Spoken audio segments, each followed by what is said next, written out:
Good morning, good evening, good afternoon, beautiful people. Whatever time it is, wherever you are watching this, good day to you.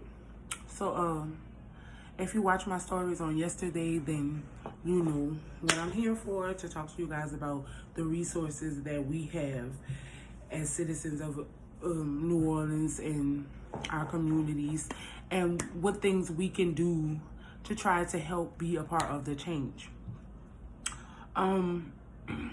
If you didn't watch my stories, welcome to my page. I'm glad you're here. And today I'm going to give you a little bit of information that I've gotten on yesterday. So the first tidbit of information that I want to give you guys is that if you have any questions or concerns for things happening in your community that you feel like are not being addressed, there is some neighborhood liaisons. There are some neighborhood liaisons set in place for us to voice those concerns. One of the stationary places that they are is the New Orleans East Library on Reed. You can go over there from 10 a.m. to 5 p.m. Monday through Wednesday, I believe. It may be Monday through Friday. And you can speak with, Miss Valerie or Miss Kenyatta over there, and they are, like I said, I'm explaining this first because I know a lot of you are probably like, you Asian.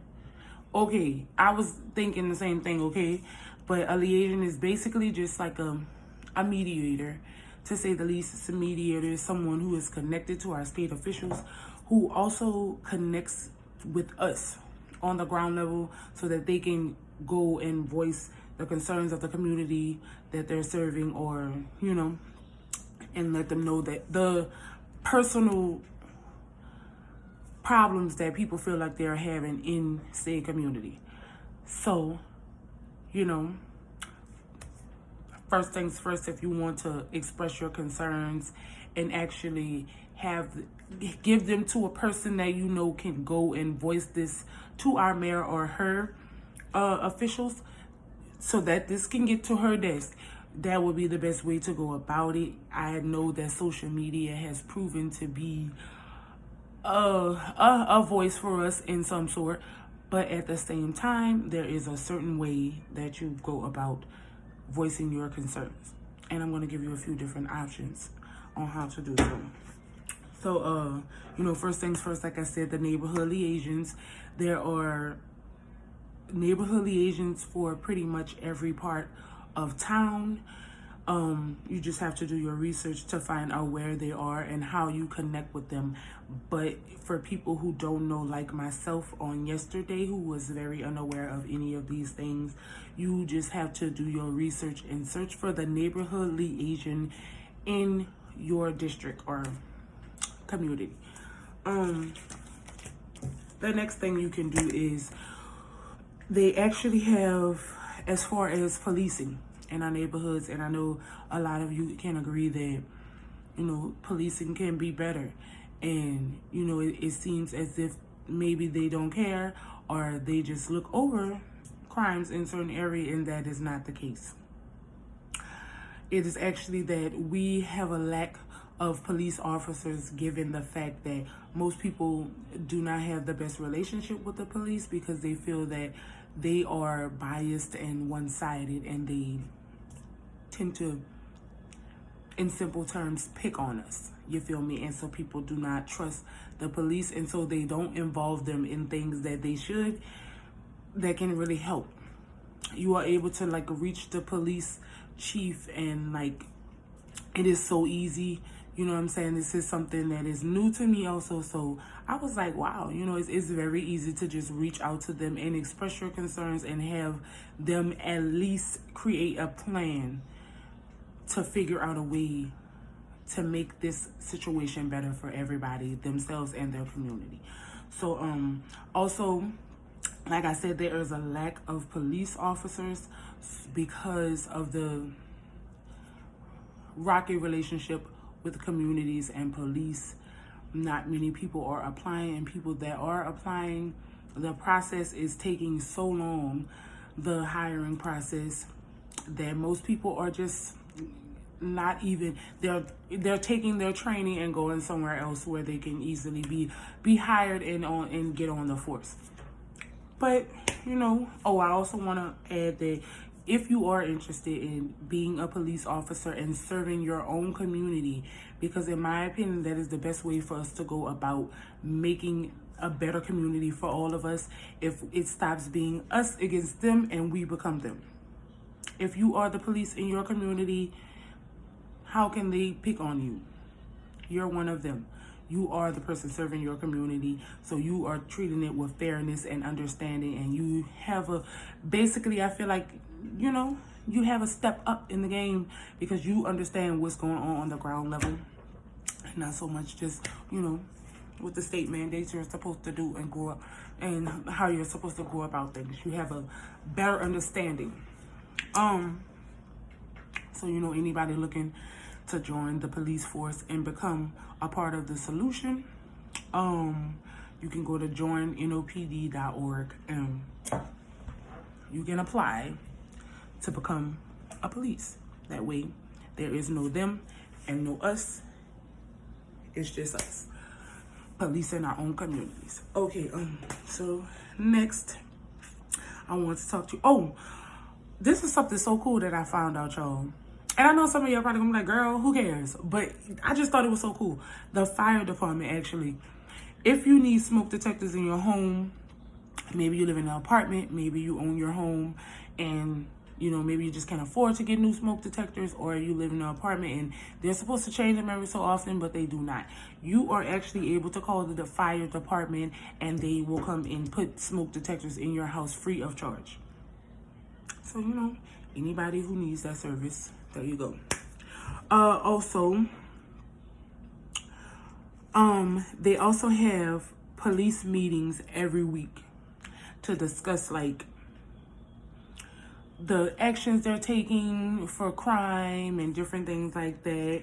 And actually right now they have the meetings. There's a max meeting that happens at 1 p.m. every Tuesday. It actually happened today at 11 a.m. I was very much in there, okay? But it is not in person because of COVID-19, so it is online. You can follow their Facebook, the NOPD Facebook page, and you can watch all of these live, or even watch them after the time if you don't have time to be on the live broadcast. But if you do, you can go in the live broadcast and get in the chat and ask questions and express your concerns, and they may address them. So, you can do that. And so, yeah, that's called Max. And then there's a non-pack one that happens every other week. So, yeah. And you can go to council.Nola.gov for in-person, to be at the council meetings in person. This is not the police meetings. The police meetings, like I said, are fully online because of COVID-19. They are not doing in person. But every person, citizens, police, everybody is welcome to join this live and get in the chat and express their concerns. Everybody is able to do that. So now, as far as like council meetings, to talk to different members of the council, and it's not as easy as just like walking in and talking to them, but you can go in and you can submit a request for concern, and you can submit your request and go ahead and request to have your concerns addressed. And you have about 2 minutes, and I'm just stating that because I feel like that's an important tidbit of information. You don't need to go in there and trying to have a 15-minute conversation about one topic. Keep it short. I would recommend that you make it yes or no. You make your concerns so that they can answer it with a yes or no short answer. But it's totally up to you. But it is totally available to you, and you can go to council.Nola.gov to find out when these council meetings are taking place and where, so that you can go and be a part of it if you would like. Also, something else that I forgot to talk to you guys about. Whatever community or neighborhood that you stay in, You can call your police department and find out when the budget meetings are taking place. Budget meetings as in they go up and pretty much stand in front of state officials and pretty much tell them why they need XYZ amount of money for XYZ neighborhood or community. So if you feel like you have some restrictions, because a lot of us, like myself on yesterday, I did not know that this was a thing. I did not know that the police basically get money to police, or it's called community policing, to make the community a better and brighter place for everybody. I did not know that was a thing, but now that I do, I will definitely have some concerns. And if you care about your community and you want things to change, you should care too, and you should call up your police department to find out when these budget meetings are taking place and how, if by chance you can be a part of it, be there, or if it's online and if you can watch this live streamed. So yeah, y'all should probably do that, because I think it's important to know exactly where our tax dollars are going, because we are paying for all of these things. And if you feel that your community is not up and running, and there's no recreation, and the library's not up and running, and this or that or whatever, playgrounds are not properly usable, or these are things that you need to be discussing and trying to hash out with your department for your district, because they get budgets to afford these things for us. So if they are not in working condition or usable, then I think that it would be best that you voice your opinion on this, because they definitely get funds to make those things accessible to us. So yeah, there's that.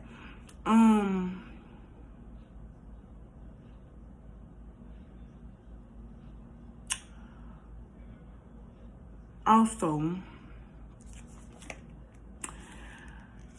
there is,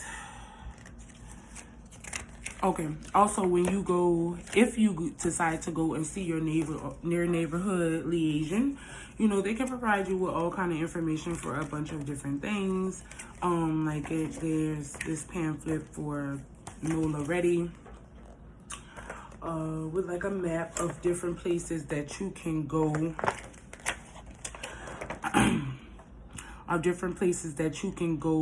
for evacuations if by chance you are caught in a storm and you have waited, or you maybe thought that you were riding out and it gets better, worse than you thought.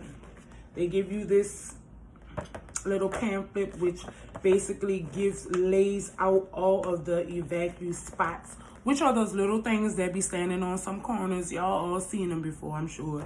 But we probably just never really paid attention. But those are evacuation spots where they will pick you up in case of emergency during a hurricane. So, I'm going to hold this up for a minute so y'all could take a screenshot. 1, 2, 3, screenshot. All right, y'all. Oh, and it also come with this cool little Nola ready magnet that you can put on your refrigerator.